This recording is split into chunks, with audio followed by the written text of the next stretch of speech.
The location of our emergency here is ideal.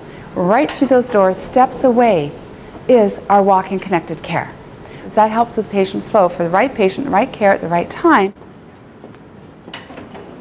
One of the key concepts for our success in this new emergency department is called Care Zone.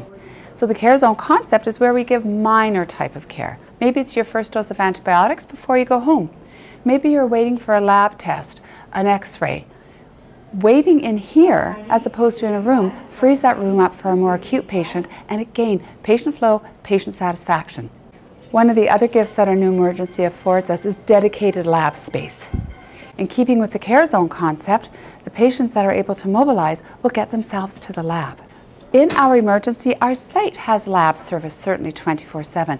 The lab that I'm identifying here is dedicated space to draw and to register and then send it down to the detailed lab. And yes, we have lab service here, of course, 24/7. Having natural light in here is key to assessing a patient, both for their skin color versus an artificial light. Not only do we have a team here, especially with 12 hours, they may not see daylight. And this is really part of team building, and we know an engaged, successful team improves engaged and successful patient outcomes.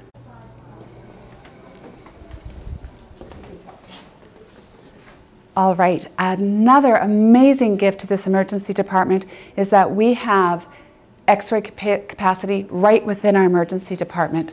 This is key to connected care and will expedite timely patient and turnaround so that results are done quicker. This was all based on patient movement. It helps with wait times. It helps with right care right away. And wait times mean you get your results faster, you know your plan faster. It always stems right down to patient care. And this is very much a patient-focused layout.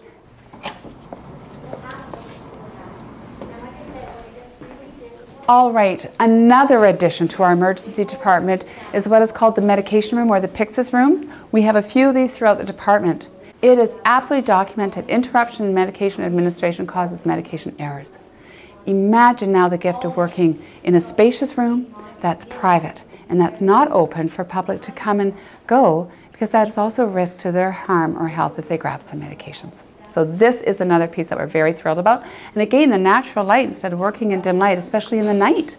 We'll have lighting here that's dim throughout for the rooms, but we'll have targeted lighting here to give medications. The state-of-the-art isolation room has a separate entrance in which you enter and it seals you in.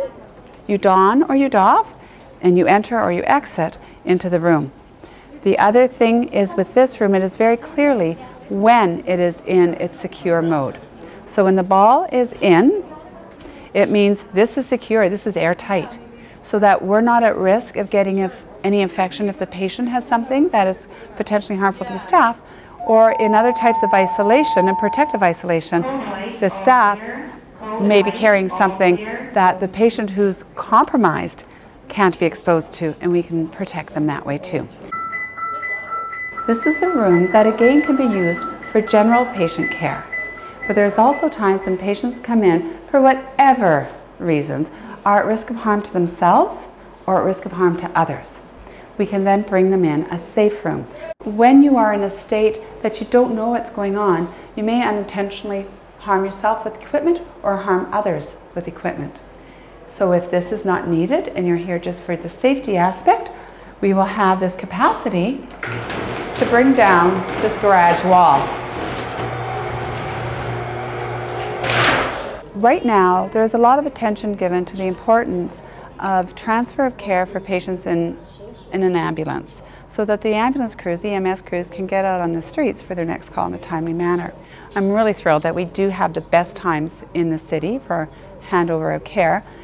This room will have a variety of stretchers or chairs for the event that if we are not able, if we're in a surge, massive number of patients, that we can't get them to a treatment spot, we'll get them to a stretcher care zone. And these spots aren't even counted in our total capacity. So welcome to one of our 2 resuscitation rooms. This room is an absolute gift. 2 of them are a gift. And in the middle, there is a storage space. In our current emergency, the entire resuscitation space, including resuscitation beds, the ventilators, all the extra equipment you may need for a code, and all the storage supplies are all in a room this size. All right, so now I'm excited to take you to our ambulance bay. This ambulance bay is huge. In this current bay, there's lots of room, lots of height for exhaustion fumes, doors on each side, which is huge because in our current bay, there's not doors on one side. And in our winters and in our wind, it's not very pleasant for patients. The ambulance bay is right beside our resuscitation rooms. In our current emergency, the ambulance bay enters into our waiting room. So you are in the waiting room and you see everything coming in, and we try to pull a makeshift curtain so you're not watching compressions, but you're watching family come in distressed, you're watching horrendous events. It's not very patient-centered for the person in crises, but nor is it patient-centered for you witnessing this. So that's really traumatic. This avoids all that. So what's really exciting is we are on time and on budget, and we are welcoming our first patient on May 29th. This new concept with care zones and the incredible number of assessment rooms really frees up a lot of resources. So we do believe we'll have maximized our resources in what they were trained and what their expertise is.